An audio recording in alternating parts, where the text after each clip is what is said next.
So I'm going to show you how to create split screen app pairs on your Galaxy Tab S11 Ultra. Now, if you like to use two specific apps in split screen a lot of times, and every time you find yourself using those two apps in split screen mode, you can actually create a split screen pair for for those two apps.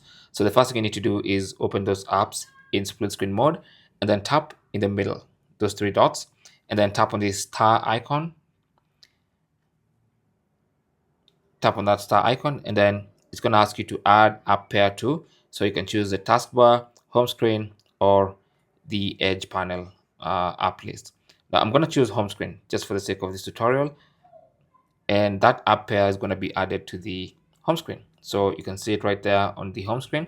And so anytime I need to open those two apps in split screen mode, all I need to do is find the app pair icon, tap on it, and it's going to always open those two apps in split screen mode, making your work easier instead of setting it up all the time.